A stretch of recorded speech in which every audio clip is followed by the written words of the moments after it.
Hello! So my Loki video has become my most viewed video on my channel, which I want to say thank you so much to everyone. I am super grateful that my video reached over 100,000 views, as well as getting my number of subscribers to over 1,000 as well. Feels nice when something I spend a significant amount of time on gets a decent amount of recognition, so yeah, the video now has over 100,000 views, and because of that, it's also got some comments. Pretty much when the video got picked up by the algorithm, I was getting like maybe 10, 20 comments a day for like a week. The amount of comments was more than I have ever had in my life. Some of them were positive and complimenting the review.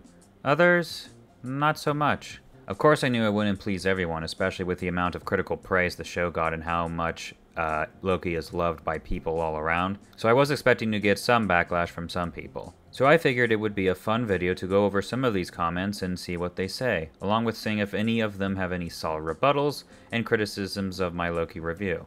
So, I guess without further ado, let's dive in. Loki during Avengers. Makes Cap look like nothing. Fights with his brother, who's one of the most powerful beings in the Marvel Universe, and took a brutal hits from the Hulk and came out with no broken bones. Loki during the Loki show. Stunned by a stick. Yeah, that pretty much shows the inconsistency of Loki's powers. Like, Loki getting stunned by that particular stick is not as much an issue as it is he would let his guard down and be hit by, B-15? B-15. Yeah, B-15. Next comment. According to the Marvel Universe, Loki can lift 30 tons over his head. That was shown when he was face Cap. This show actually has no idea all Asgardians or Frost Giants have vast physical strength. I would say indeed, I really don't have anything to add to this comment really. Next comment. Loki doesn't know how to use the Space Stone. Obviously it's not as simple to use as touch it and think of where you want to go, at least not in Tesseract form. When Red Skull touched it, he got transported to the location of the Soul Stone seemingly. Loki never was shown using the Tesseract correctly in the Infinity Saga. The only time is when Thor and him used a device encasing it to go home. Loki even needed a human scientist to teleport his army to Earth. He tried using it and it backfired. I get if you didn't find it funny, but narratively it shows Loki doesn't know how to use it. So, there is some actual validity in this comment. I think this commenter is correct. As far as I can remember, Loki doesn't ever really use the Tesseract before this moment in Avengers Endgame, or the Loki show. At least not without some kind of device like the portal casing that the Doctor created, or the encasing DC Biz mentions here, the one in Avengers that Thor and him used to go home. So I guess I attributed a trait of the stone that maybe never was established. And since Loki never used it outside of any device, okay, sure, I'll give it to you. We will just leave that scene as the one coincidence of the show that moved the story along. I don't mind a coincidence in stories, by the way, but they need to be somewhat minimal. Otherwise, if they just happen everywhere, then it feels like anything is possible and the stakes are ruined because things just magically happen to keep the plot going. The story loses tension and the stakes no longer exist because things like magically just happen to work out for the character. Hopefully you are understanding what I'm saying, but yeah, okay, I'll give it to you, DC Biz. I'll coincide with that comment and say I was wrong initially. Next comment. The thing is that a lot of the complaints can be applied to superhero movies and comics in general. Most superhero comics don't make much sense. Like with weapons and with our technology today, we can build missiles that hit targets hundreds of miles away, but the MCU has super advanced aliens using swords instead of just bombing their enemies into oblivion from orbit. And the power and scale of things in comics is just ridiculous. For example, there are multiple characters on Earth with the power to create entire universes, but somehow Earth still has all the same problems as the real world. In both DC and Marvel, Earth is literally the most important planet in the universe. Out of the 100 billion planets in the Milky Way and 2 trillion galaxies in the Observables universe, Earth is somehow the most important one. It's even more ridiculous in DC since the primary Earth is basically the center of the multiverse. Yeah, I do agree that the fact that in a lot of these stories that Earth always seems to be at the center of it. Even a line from one of Michael Bay's Transformer movies says something similar in nature. But going back to the original point, I understand that in a lot of comics and properties similar to Loki like this, that there are some things that don't make any sense, but that doesn't make them automatically good or excuse their nonsensicalness. I understand that writing a story that logically follows is hard and that even the best of scripts may have illogical consistency sometimes in them, but at least they tried. I don't think any of the writers of Loki were remotely trying in terms of having this make any logical sense in any way. Probably because they figured people would just brush by it, or just not care. But to reiterate, if there is a logical inconsistency or nonsensical plot point in Loki, but it is also done somewhere else, that doesn't automatically make it excusable or automatically make make sense. I guess if someone is familiar with comics while at the same time knows that they don't make much sense in the first place, they may just expect any comic book piece of media to be the same like Loki. I mean, it's fine to you if you don't care that it doesn't make sense, but it still makes no sense whether someone cares about it or not. Next comment. Right, so let's look at this exchange. First, just because the MCU has mediocre writing overall is not a problem to critique these mediocre writing. There's absolutely nothing wrong with it, but he's portraying Loki as the worst thing in the MCU without properly justifying it, at least as far as I watched. So my justification why this is the worst, at least from what I have seen, by the way. I have not seen Miss Marvel, I have not seen Hawkeye, I have not seen the Eternals, and honestly I don't really plan to. Maybe I will in the future, but for now I kinda just don't care. From the stuff I have seen in the MCU though, Loki is the worst. And the reason I have for this is very simple, because the show establishes that the choices of the characters we love from past Marvel movies never mattered and that they never had their own agency. Every line of dialogue that was said, every critical choice that any character made was not their own. It had no consequence. It didn't matter because it was all being controlled by Kang. And if any of the characters made a different choice, they would be arrested by the TVA, killed, and the timeline would be reset so he makes the correct choice that Kang wants. That is why I say it is the worst, because it fundamentally changes the perspective of the entire MCU for the worse. Because it takes away free will. It establishes that every single Marvel property in the MCU up to this point, none of those characters had free will and that their choices never mattered. That is why I think it's the worst. Next commenter says, the show wasn't good, I was confused by the overly positive response. This was Marvel's lowest point in my opinion. It's a pretty weak criticism to be honest, but he does occasionally bring up a good point. Most of his complaints unfortunately fall into, the show didn't take the time to go into every minor detail I could possibly imagine. I refuse to use my own common sense territory. Other than Thor the Dark World, this was absolute trash. I don't know why people was faking how good it was. Bravo, Loki is now one of the worst, if not the worst. How did it help?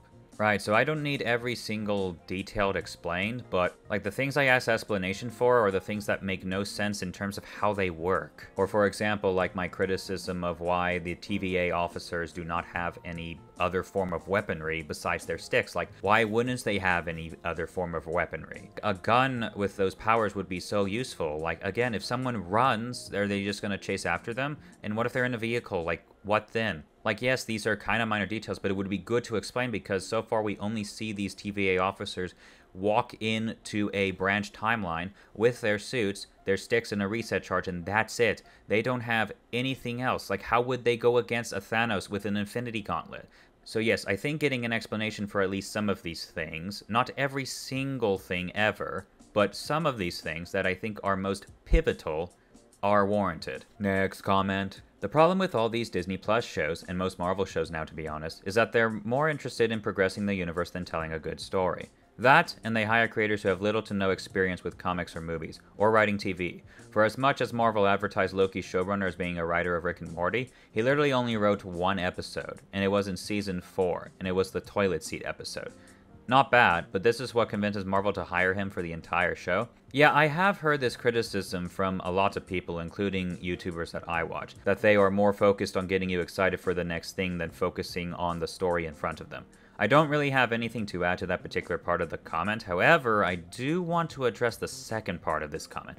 I understand that just like everyone else, we want good writers so that we get the best story possible, but I don't know if I agree with this mentality that Marvel should only hire the most experienced writers with a top-notch track record and not consider anyone else at all. I don't think I like that idea because I feel like it could potentially create a mindset of like elitism in which Hollywood and its producers don't give any upcoming writers a chance for a big opportunity. Anyone knows that getting any gig in Hollywood is extremely difficult and that making a living doing something like writing is pretty hard to achieve. So I don't think it is a good idea to make it even more restrictive to where companies like Disney should only hire writers that have the biggest track record and never consider others, even if like their track record is not that big. I would like production companies and studios to take a chance here and there on upcoming writers if they have the potential. I think maybe what should be done is that Hollywood just needs to have better standards of writing in general and make sure that those writing a project can meet those standards regardless of how many projects they have done.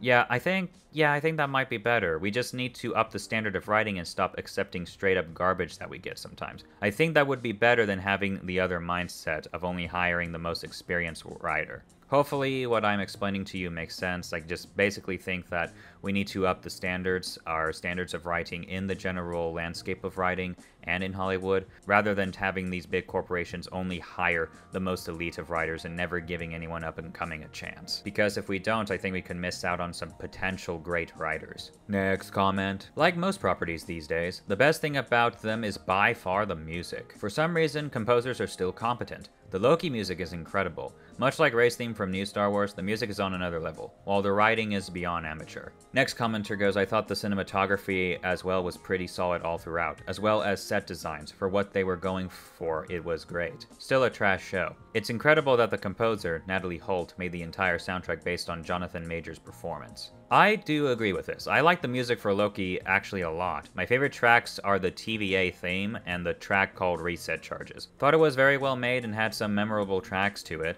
and yeah, I would say the cinematography was decent. There were some standout shots that I thought were cool and some set designs that look enticing, beautiful, and creative. Like Lamentis when the moon is crashing in. That was a pretty cool visual. But yeah, it's too bad it's accompanied by a bad script. If I were to give a number to Loki considering all the factors of the show besides the writing, like the cinematography, editing, music, and so on, it'd probably be like a 3 or 4 out of 10 for me. But if I was rating the writing alone, it's like a 1, so. Next comment. I felt like Loki wasn't the Loki we've known for 10 years and is kinda dumb too. I completely forgot it even existed after finishing watching. The MCU is terrible now and critics are still giving good ratings. Except for Eternals. I replied to this, as you see, and I said, I really do not trust a lot of the certified critics. If you read some of their reviews, a lot of them make points that make no sense. It's like they aren't judging movies by their merit anymore, or actually how good it is. Next commenter said, the MCU is the same quality as before, with the only exception being Loki, that is completely awful other than the whole franchise goes from below average to above average, with never actually reaching good as always. Except if you count Daredevil, which is actually the best thing the MCU have made. Yeah, I do recommend Daredevil, by the way. I haven't seen it in a while. I might try to rewatch it, but I remember that being extremely good. Then Totally Acting replied to me saying, yeah, as long as it has an Avenger in the film, it's a good film according to them. And then, the bottom commenter butted in saying, maybe because not everyone likes to hate on popular things like you. So in reply to this comment thread, I still stand by that I do not trust a lot of the certified critics, especially the ones on Rotten Tomatoes. When you look at some of the reviews by these critics, a lot of them don't consider the actual quality of the film when they say why it's good or bad. I think I remember one review I read from a critic regarding the film Dunkirk, and he said it was bad because it wasn't patriotic. Like, that is not a valid reason at all, especially since Dunkirk isn't about America at all. It isn't even about an American army. A lot of critics basically cite reasons for liking a show for reasons that don't actually have to do with the quality of the show or the film. Like, you look at Batwoman, and it has high ratings on Rotten Tomatoes, and any sane person would know after watching it that the critics are full of garbage. So yeah, I don't trust certified critics, really. And in regards to leaving the last comment about hating something that everyone likes, like, I'm not hating this simply because it's popular. I'm hating on it because I think it fundamentally destroys the universe of the MCU, and I think that the writing is atrocious. That's why I made the review. Not to hate on it just because it's popular, although I think that did help me get views, so yay. Next comment. I'm only 20 minutes into this 2-hour video, but the main issue I have so far is half of your criticism apply to like everything in the MCU. Most of the MCU's writing relies on mediocre and not very well thought out plot devices and characters who act intentionally dumb or whose power levels change on a scene-by-scene basis to fit into the writing. The MCU in general is mediocre when looked at it through the lens of logical consistency. Okay, well, my response to that is, it's bad there too then. See, I feel like people who make these comments or saying this are trying to make me realize that the entire MCU has the same level of writing and therefore wanting me to retract or make me realize that the MCU's writing is not as strong as I thought. I know that there are other Marvel films that have just as bad as writing as Loki. I think Thor 2, The Incredible Hulk, Iron Man 2, Captain Marvel, oh my gosh, that film sucked. But I disagree with the notion that all films and shows in the MCU has the same level of mediocre writing.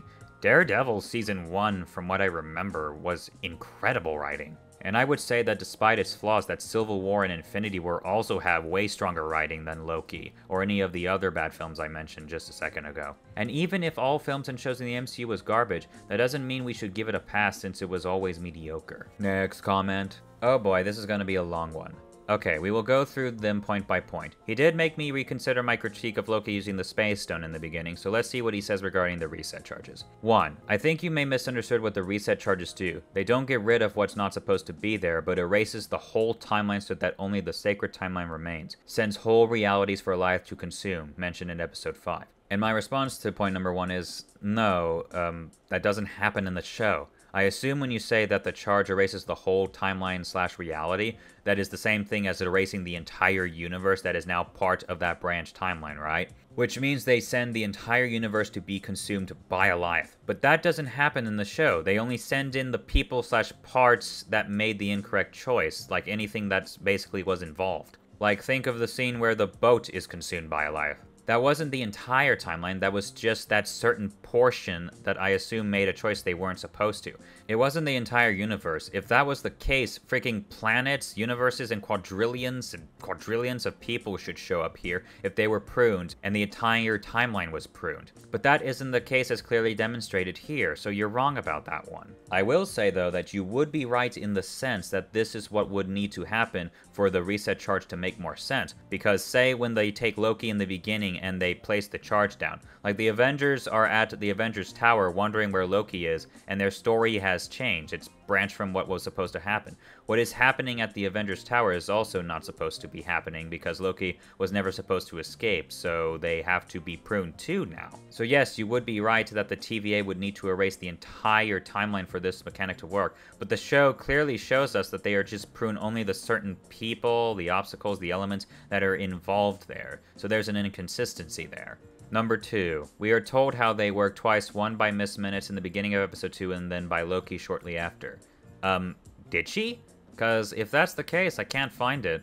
Like in the beginning of episode 2, she talks about redlining, but not really the reset charges. She just kind of talks about how reset charges can't be used after a branch reaches past redline. In regards to Loki explaining it later in the episode, yes, he kind of explains it, but the explanation does not answer the specific question in regards to their nature.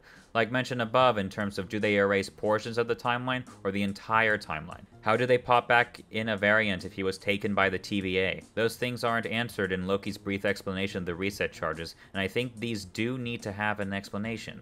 Number 3. No, they don't create as far as we know and have been shown. The show only has them prune timelines. Well, if that is the case and the reset charges do not create anything, then I don't know how they pop back in a variant after they've been taken by the TVA, like in the instructional video in the beginning of episode 1. Like, does a replacement variant just pop up into being magically? Number 4. Like the name dictates, it resets the timeline back to the source of the branch, so the sacred timeline can go forth while the branch timeline is pruned. Okay, got it. Going on to the next one, which he numbered 4 again, by accident, but anyway. As for leaving Loki in Tesseract there, he who remains wanted Loki to meet him at the end of time. Otherwise, yeah, I guess the TVA can just let the reset charges and it destroy or teleport variants to Alioth. Okay, so I think the critique he's talking about here is my critique of if they take, you know, the variant into custody and are just going to prune them anyway, why not prune them when they arrive? Like, just be more efficient. And I think his rebuttal here is basically that he who remains wanted Loki to meet him at the end of time, but like, he gets pruned anyway later in episode, what was it, 4? Yeah, episode 4. He gets pruned and gets sent to Alioth, which is what he wanted. He had to defeat Alioth in order to open the portal to the house where Kang lives. So yeah, my point still stands. If they get pruned anyway, then just prune them when you arrive. It saves time and energy. The excuse this commenter gives is that they take him because Kang wants him to be brought to him at the end of time. Well, he gets there by getting pruned in episode 4 and defeating Alioth. So, like, he has to get pruned to get to him, so why not prune Loki in the beginning? Pruning him is required to get to Kang. That's how he gets to Kang in the show. So why not prune him right then and there so to save some time and be way more efficient?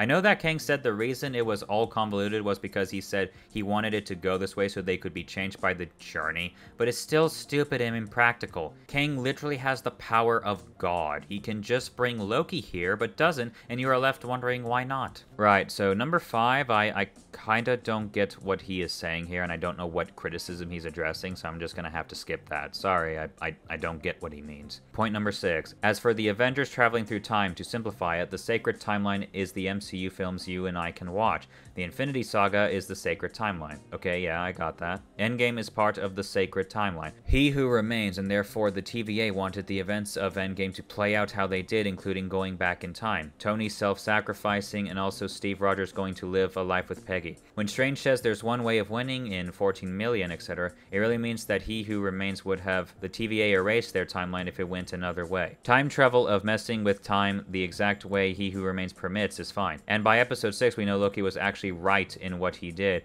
and as He Who Remains saw it all happen.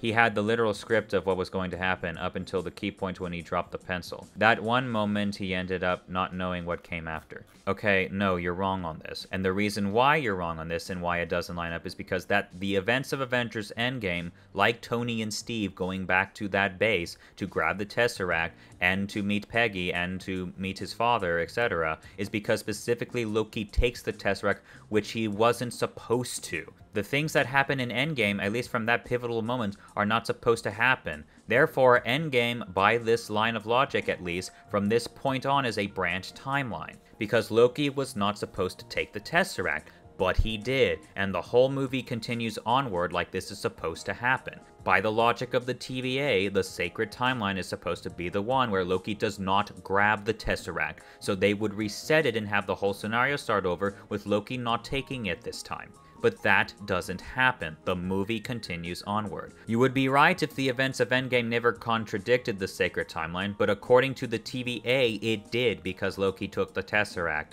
So this whole subplot of Tony and Steve going to get another Tesseract by the TVA's rules is a branch timeline, and it is never fixed, reset, or anything. That is the issue. Number 7. Again, the reset charge deleted the timeline where Loki escaped and the Infinity Saga plays out how it was made. The Tesseract and Loki remained in NYC like Surf Pro it was, as if it never even happened.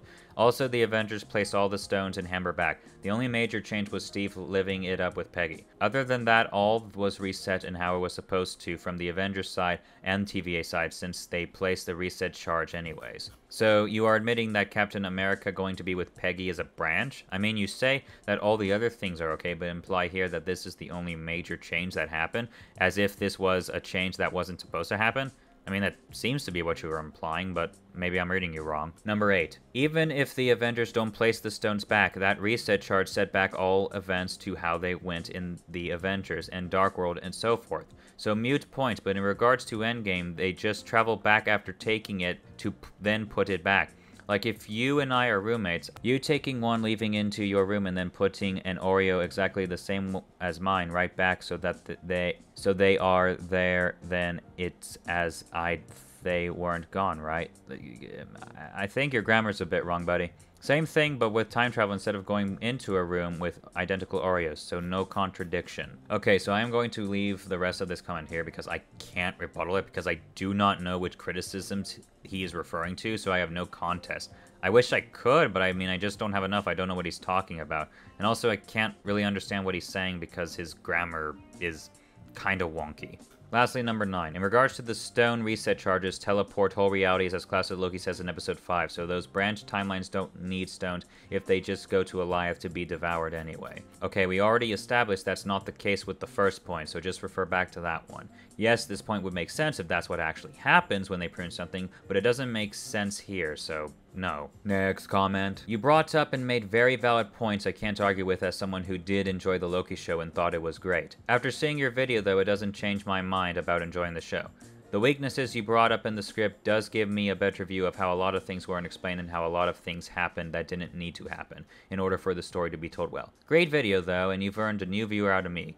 Continue doing your thing, bro. Well, thanks, man. I appreciate it. I hope you find my future content just as enjoyable, whatever my future content may be. Next comment. I love these kinds of videos. Really don't know why you have only 250 somewhat followers.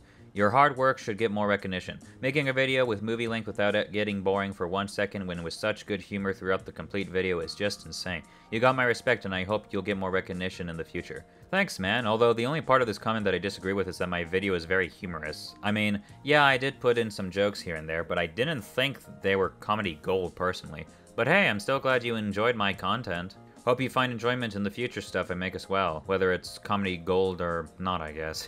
Next comment. I might be super wrong here, but we are explained from Kevin Feige at the Doctor Strange premiere that Loki and Sylvie started the events that gave people free will. Now, if we know that time doesn't exist in the TVA, we know that it isn't linear, so wouldn't that mean that after Loki escapes the Avengers in Episode 1, it could give free will to the Avengers to do their very own choices? So it goes with Cap and Iron Man being able to go back in time to the base and creating a new branch in time. And this is why we are having multiverse problems in No Way Home and Doctor Strange Multiverse of Madness because of Loki's decisions. Well, that is an interesting thought. I mean, maybe, yeah, all that stuff could be possible. I guess the only problem is that there is no solid proof this is the case.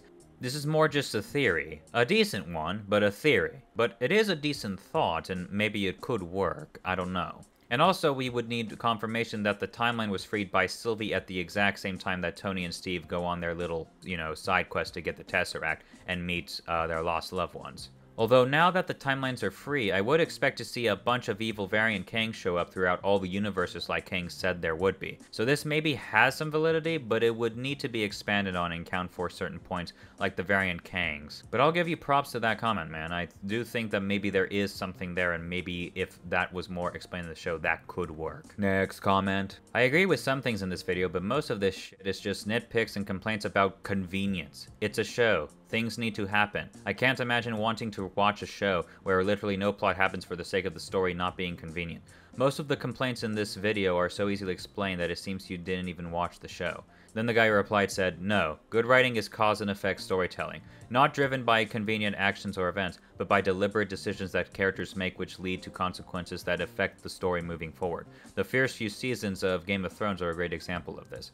Yeah, the guy who replied just kind of says what I would say. I would like to add on that I am noticing something in a lot of these comments. A lot of comments that disagree with me tell me that it is explained in the show, and just leave it at that. They just say the show explains this, but don't bother to point out exactly where it is explained in the show, or what in the show explains the things that I point out. Can you point out where exactly in the show my problems are explained? Because it feels like you and everyone else who says these things actually have an explanation and just say the show does, when in reality it doesn't. Also, yes, I have seen Loki, I promise you that. I saw it 3 times, and on all 3 watches I never got answers to these questions and problems I had. So if you know where they are in the show and can point them out, I would greatly appreciate it. And yeah, again, basically the replier said what I would say. Like, something else I want to point out in Pluto's comment, he seems to be implying that basically, like, convenient things need to happen in order for a plot to take place, and that you can't have something that's logically consistent and have a plot. Like why do things have to be convenient in order for a plot to happen?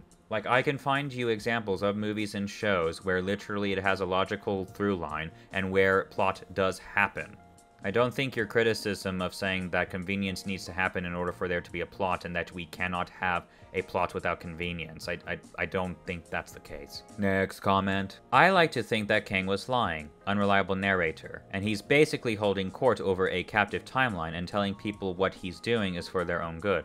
A bit like how North Korea is run, or the allegory of the cave, and nobody is allowed to see what life looks like in other universes. People in their timeline, the one that leads ultimately to Kang's birth, are unable to see on the other side of the wall Kang has put up around their timeline. Kang's goal was to ensure that nothing in the past changed so that he could still exist, but he wanted the Lokis to take it over so he could enjoy his life instead of constantly worrying about his existence. And the only way to do that was to convince someone to carry on his job. I mean, I guess you can think that, but the show doesn't seem to imply that from what it presents to the audience. But maybe in Season 2 that will be the case, I don't know.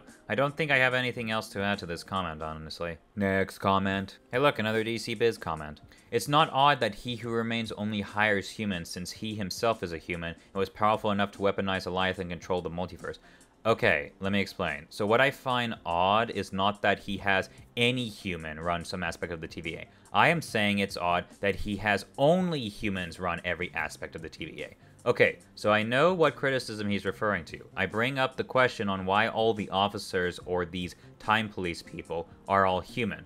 And the reason I bring this up is because I feel that if you are going to kidnap variants, erase their memory, and use them to make sure that variants are captured of all kinds and different strengths and abilities, I would think that you would want some squad that are stronger than humans, especially if some of the variants are other species that are known to have significantly more strength, like a Titan. How would a human TVA officer take down a Titan with their own strength? They don't have superhuman strength as we are shown, they only have their batons. Like, come on, how do they arrest and detain variants that are supposed to be much stronger than them? Like I said, how are they supposed to arrest a Thanos that has an infinity gauntlet? This is why I entertain the idea of squads with different species, because each one could have a perk or skill that could be beneficial. I mean, imagine if there were a squad of Loki variant officers that went after Sylvie rather than just sending in human squad after human squad. They might be able to achieve better results and basically they know themselves. That is the point I am trying to make. DC Biz's rebuttal here is that the reason he hires kidnapped humans is that he is one himself. Okay, I understand that he may want people around of his own kind, but that doesn't explain why he excludes the idea of other species taking part in the TVA. Are you basically saying he's speciesist or something? In regards to Alioth, my question would be why would he need the TVA if he only needs Alioth? And also, you forget how dumb that fart cloud is. It couldn't catch Mobius and Sylvie in the Pizza Planet car. How is Alioth supposed to help with maintaining the sacred timeline and consuming various when it can't catch them? When it literally can't catch a vehicle as slow as a car. It's an ineffective weapon, and I do not want to hear the excuse of Kang wanted it that way. Because if you use that excuse, then anything that has never made sense in the MCU can be rectified with that argument. So we are not going to entertain that thought. Next comment. Hell, this actually makes Wanda's story worse because the TVA pretty much doomed her to a crappy life over and over. Oh yeah, I guess the whole debacle in Westview was all Kang. And they also said that killing Vision was part of the sacred timeline. Wanda's crappy life is all the TVA's fault. Hell, anyone's life is the TVA's fault. Sorry guys, World War II was part of the TVA's plan. Next comment. Minor thing, but it really bugs me that the TVA has access to at least 10 Infinity Stones, plus bracelet and charges that can charge time and erase people. And yet there's absolutely no security or failsafes to prevent non-TVA agents using it. What happens if a variant breaks free and gets their hands on an Infinity Stone? One of the batons. Well, I mean, in regards to the TVA, I mean, it's explained that, like, no Infinity Stone works there. But let's say they were in another location, like in a branch, and yes, a variant did escape and was able to grab one of those stones. Yeah, you would think they would have something more effective to prevent something like that from happening. Also, in regards to this comment, people have told me that apparently the Infinity Stones will only work from the universe they come from, which we don't have confirmation of in the show, but I guess that could make sense if it was implemented in some way. But I do agree that the TVA doesn't treat their weaponry that well. It could be very easy to grab one of those devices and use it against them like Loki does in the first episode. Like when Loki stole the time collar and the time twister thing to escape. I mean, like, yeah, if someone escapes, like, do you have any failsafes? It doesn't seem like they have really much any failsafes. Next comment. I feel like I had the complete opposite feeling from the rest of Loki fans. Character in the MCU was cool, but I didn't care much. The show blew me away and made me a lot more invested in the character. Maybe I'm just very easily swayed by great soundtracks. Yeah, I feel that. I got more invested in Loki too after watching this show. But mostly because of how much worse they made him in the show. I liked Loki from the other stuff he has been in, but I never really realized the level of character development they had for him until they destroyed him in his own show. And I feel that's what's going to happen to a lot of characters. Obi-Wan. Like, I guess I get the benefit of appreciating them more, but only because the show or property is going to destroy their character. You don't know what you got until it's gone, I guess. Next comment. As much as I can appreciate that this show is very flawed in major ways, I have to say this reviewer really fails to understand some pretty basic stuff. For example, the timelines don't start splitting because Kang does not know what is going to happen. They start splitting because Kang stopped micromanaging them from that point on. This is why he does not know what will happen, not the other way around.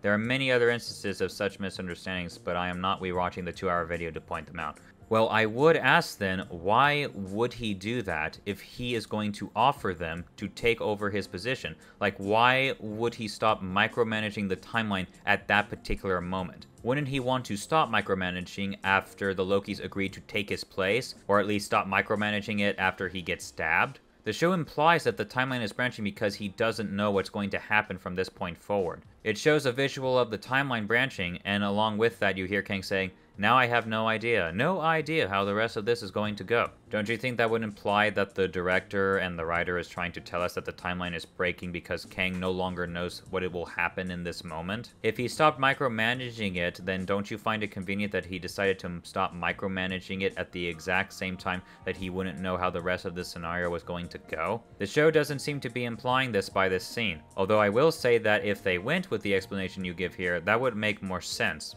But that isn't what's really said in the show. Next comment. DC Biz again. Yes, the TVA employee would wait there and would seemingly never sleep and just work all the time. Maybe it was foreshadowing how Loki's life has basically been a script and that it is even past the signage still a script that He Who Remains has read. Could also be a visual gag reading terms and conditions or social commentary on police agencies' booking methods and complete disregard, but legally off-the-hook practices of informing rights to detainees.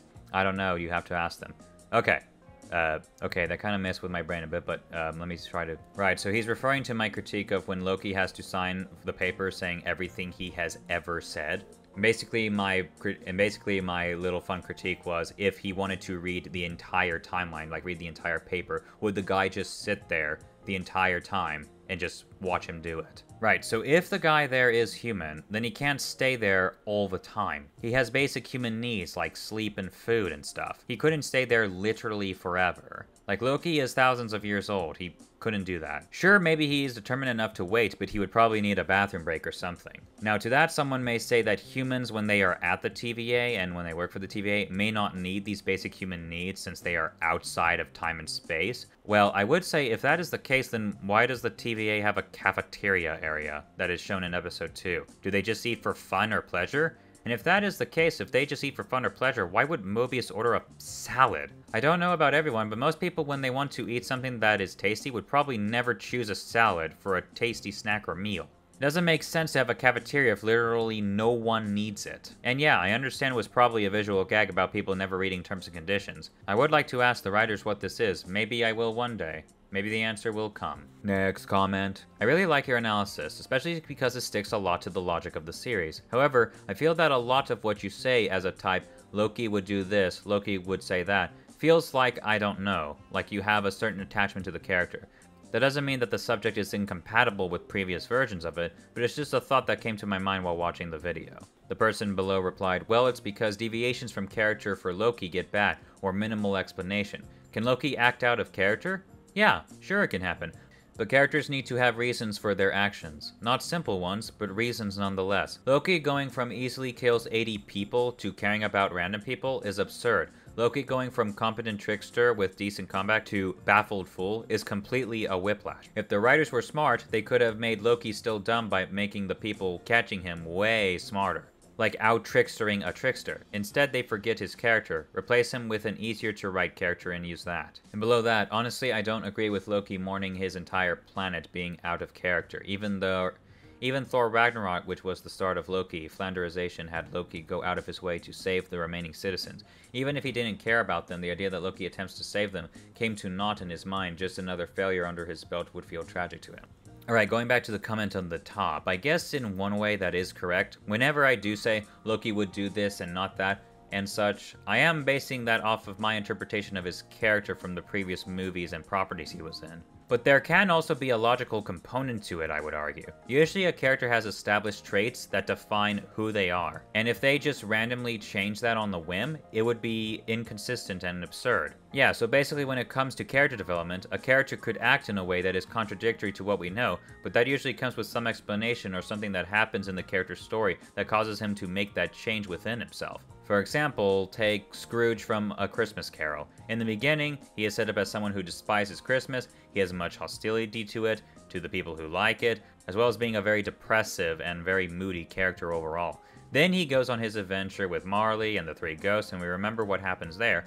And from that, he decides to change his ways and become a better person. He didn't become a better person just out of nowhere. His journey and experience changed him. If he was set up to be a miserable person in the beginning and then we just cut to the next morning and he is all happy and giddy, most would probably conclude that this is a character inconsistency, because he was set up one way and then just magically becomes someone else. Same with Loki. This is what I'm trying to point out here. He didn't care about people before and would literally kill them, and then he just suddenly randomly cares out of this one scene. So I do think there is a logical component to character inconsistency, but I also understand that part of it comes from my interpretation of the character. Next comment. This show doesn't only make most stuff happening before it redundant, but it also breaks not only established MCU logic lore, but the logic of its own show. If all the stuff the Avengers did in Endgame was pre-planned by Kang, then Tony getting hit so Loki could get the Tesseract would also have to have been planned. Otherwise, the Avengers wouldn't have had a single reason to go back to a different time in order to obtain it.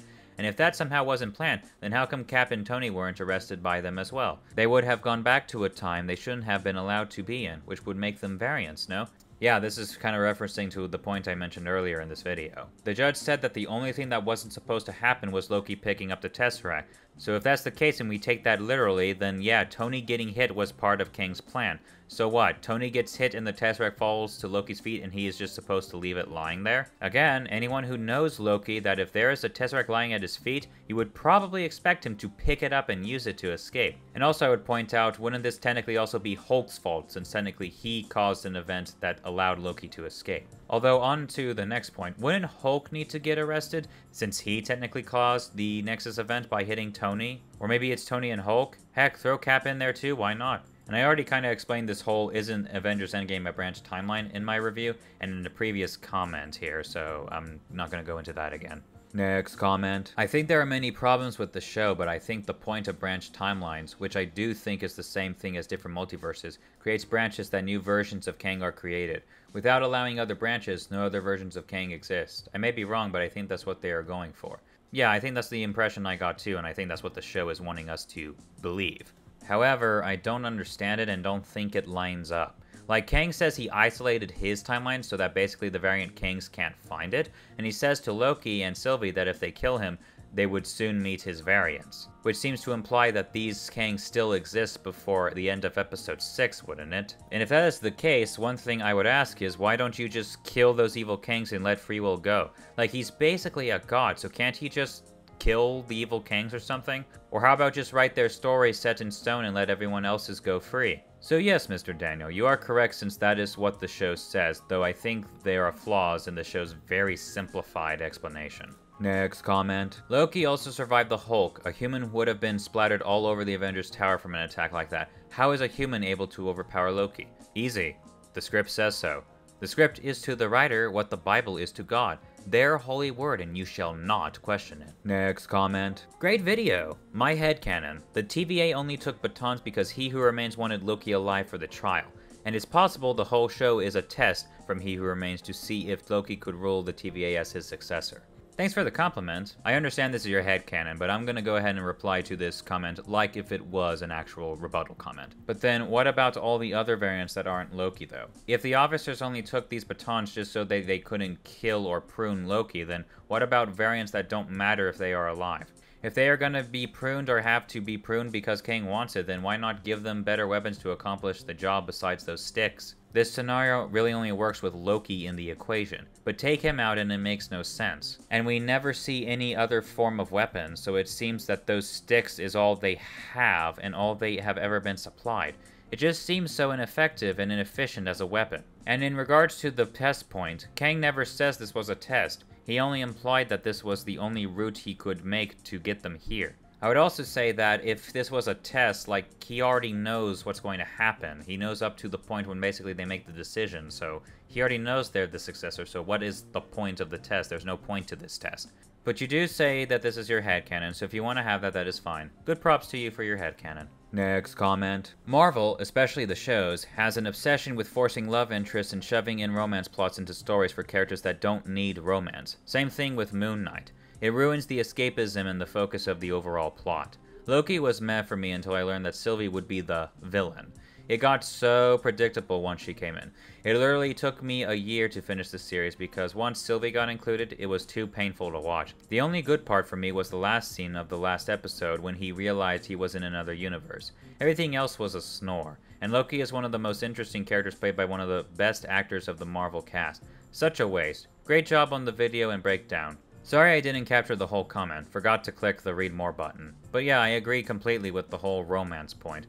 And I think it is a problem with films in general. A lot of them have a romance subplot just to appeal to certain demographics, or at least that's what I think they're doing that. And a lot of the times it is very forced and shoved in that it's more distracting than intriguing or interesting. What upset me particularly about Sylvie is that I feel she kind of became more of the spotlight of the show, and I felt like I wasn't watching a Loki show. I might have been more okay with it if her character was more interesting, but her character was more bland and flat than interesting. And I think it brought down the show some, since it was focusing on a character not as interesting as Loki. I wanted to really see Loki personally, not really Sylvie. Lastly, I will say I do wonder what Loki will do next in regards to being in a different universe, but I am also scared because I feel like it will be very bad. Not bad like in something bad happens, I mean bad in terms of bad writing and direction. Next comment. I think Loki not using his power sooner was just another of many examples of his own hubris. Like when he was in New York talking to Tony Stark while he doesn't have his armor suit on. He could have ended Iron Man in that moment, but chose to talk and brag while his enemy was open to attack. Loki not trying to escape sooner just shows how full of himself he really was before seeing his own demise at the TVA changed him. I'll admit changed him quite quickly and no much effort after 1,000 of years being the god of mischief, but let's say the script changed him. Well, it seems he wanted to escape as early as the check-in desk. Remember, he tries to make a run for it, so your assessment that he doesn't use his power sooner because he is so full of himself doesn't line up from what is shown. He seems to be wanting to leave, like right now, that's why he takes a run for it. And he gets annoyed when his attempts fail. So if he is attempting to escape, which he's very clearly shown trying to do here, why not try to use the powers that he has? He doesn't know that he can't use it here yet. Also, in regards to Tony, yes, he did have a little chat with him, but also remember Tony at this moment does not have his suit, and Loki tries to take advantage of that by attempting to get him under his control with the scepter. Loki doesn't just brag to Tony, he actually attempts to take advantage of this opportunity. Rather than just kill Tony, he knew he could use him for his gains. What I am trying to say is that these situations are not as comparable. In Avengers, he had the upper hand, and he has reasons in that situation to brag rather than outright attack. Yes, he did like to do it, but also he attempted to control Tony. In the TVA, he is captured and knows he does not have the upper hand and wants it. This is shown by him attempting to run, which again, why doesn't he try to use his powers? I understand he would attempt to run if he already knew that his powers didn't work here at all, but he doesn't discover that until later in the courtroom, so this running attempt makes no sense. And going back to the scene with Loki and Tony in Avengers,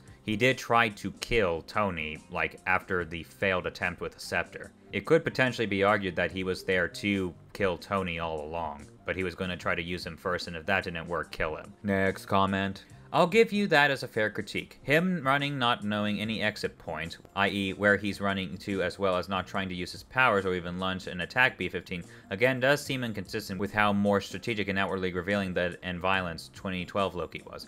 Well, thank you, Mr. DCBiz. Yeah, I mean, the reason I think this way is that if someone has powers and is caught in a bind, I would think the first thing they would try to do is use their powers to escape. It makes sense, doesn't it? I do appreciate that you can see why I have this critique. Next comment. I mean, you have a point that there are lots of things that weren't well thought out, but I think we're going to get some answers on the Kang stuff. As I see it, the implication was that if a branch in the timeline goes off the tracks, eventually it will form another universe, and there is no way to control what happens there anymore. And in that universe, an evil Kang might rise who will fight to conquer other universes, and that is what our Kang is trying to prevent. If there's one thing I agree with from your analysis is the Elias stuff. It is pretty dumb. Regarding Loki's development though, yeah, power level inconsistencies do exist, but I can kinda accept the transformation.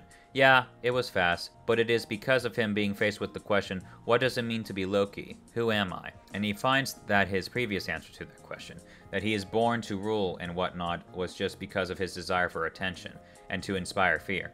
He saw in front of his eyes that it can't bring him fulfillment, betrayal and ruling and all the villainous Loki things, so he generally tries to do it in a different way.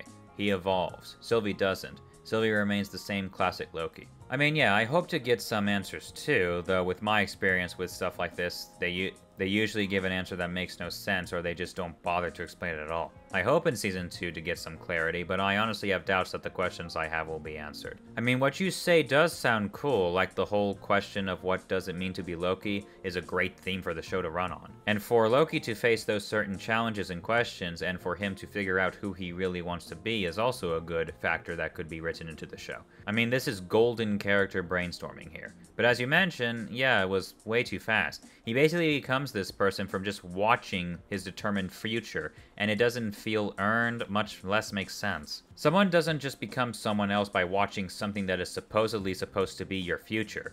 It just doesn't work that same way. I do think that these points you are saying are what the writers generally wanted to convey in the story. And I do think the story does hit these points, but it hits them with a weak script and mediocre execution. It is the same way that I feel about the Star Wars prequels. The basic ideas, themes, and plot points had real potential, and the story of Anakin could have been fantastic. But I think that amazing idea was squandered by the execution of the production. Also, I don't know if I agree with Sylvie being the same classic Loki. I agree with you saying that she doesn't change or evolve by the end, but if by same classic Loki you mean she is the same as main Loki, at least pre-TVA, then I don't know if I fully agree with that. I feel their characters are a little bit more different than you assume. Pre-TVA Loki wants power and to look powerful, and feels he was born to rule.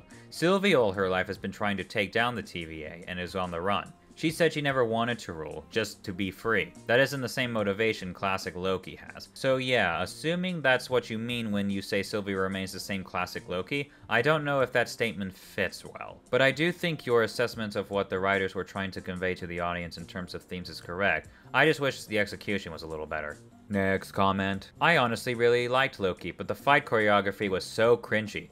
Definitely the only memorable bad part of the show, in my opinion. Yeah, the fight choreography at points either felt below average or bad. I mean, the fight in episode 2 felt very bad. When Loki takes that vacuum and swings it around, is like, dude, like, use your powers. Like, why are you trying to use a vacuum? Next comment. On your point of the needless courtism in the TVA, the architecture and interior design of the TVA is definitely based in part on Soviet constructivism/utopianism, and I think is meant to overall evoke a sense of political state built on a lie. You see grand architecture as well as propaganda symbols regularly. The believability of the act of pruning the timeline is as important as the result of doing so itself. It's a show trial, show integration, and kangaroo court meant to make TVA agents feel moral in what they're doing. The second Loki sows seeds of doubt into B-15 and the entire damn thing collapses. So, say what you will about the actual plot, but Marvel has always done a fantastic job of using the environment as a thematic tool/storytelling device. This does beg the question, if you're a time-controlling being, why would you set up such a fragile system?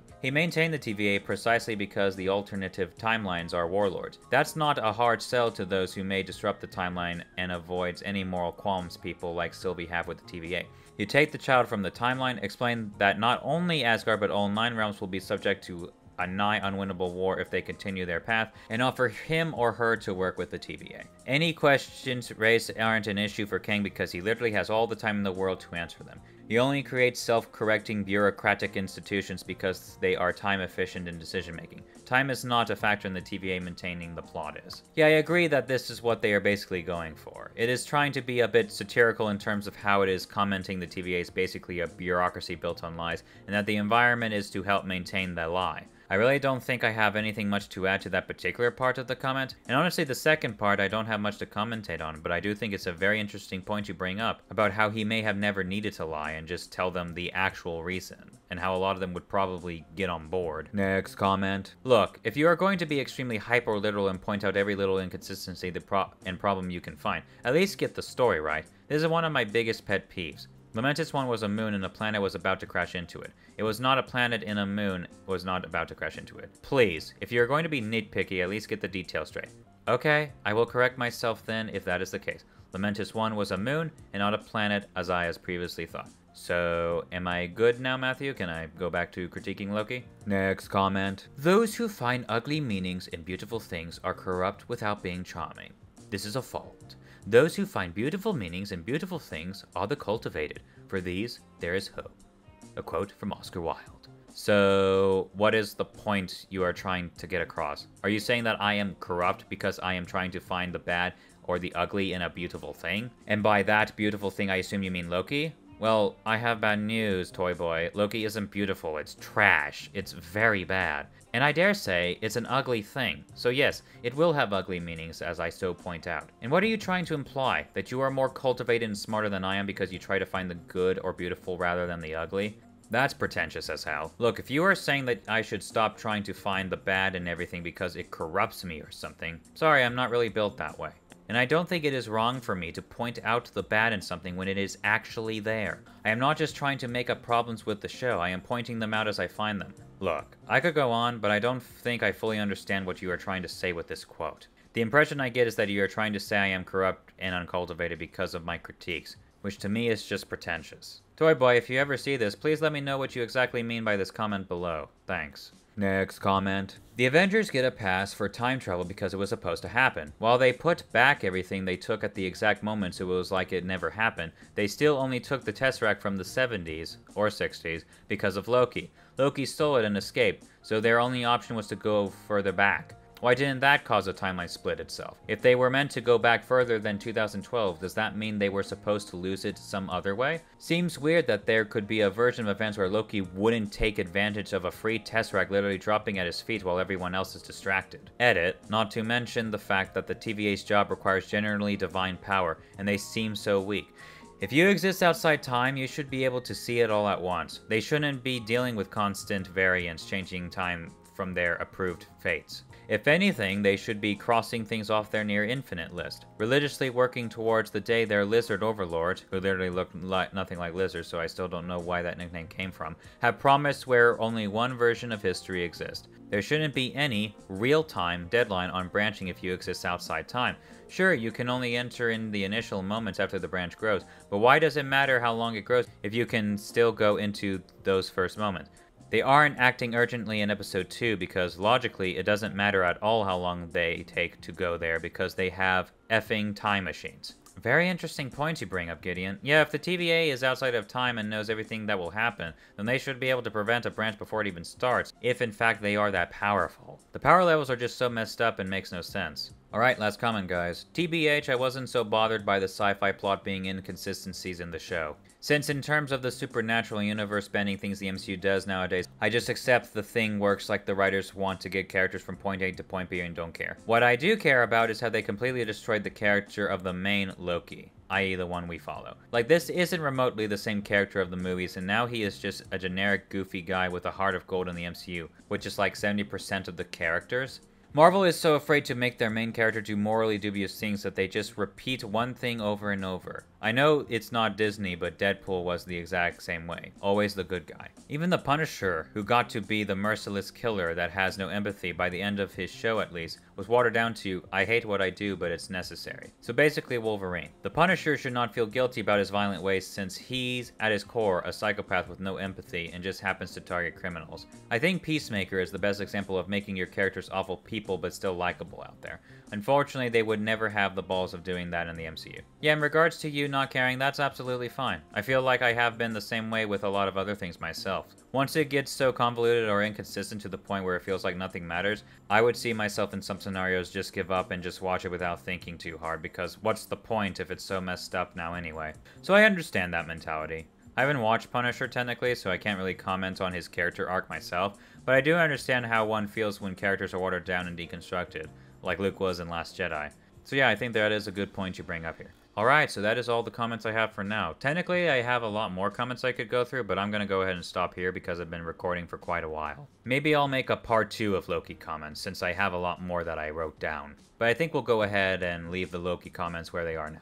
Maybe I'll make a part 2, we'll see where it goes. So anyway, yeah, I think that's it. Thank you for watching, and if you like this video, go ahead and leave it a like, and also consider subscribing if you want to see more content. In terms of my next video, I'm going to probably be doing the wrap-up of The Boys Season 2. I do know there is a number of people in my subscriber base that are wanting me to make the part 2 of that, so I think I'll go ahead and do that, so that way it will be done, and that way you can get the video that y'all want. So I think I'll go ahead and do that, and I think after that, we'll see. I do have, like, 2 or 3 other in-depth critiques that I want to make, but we'll see where it goes.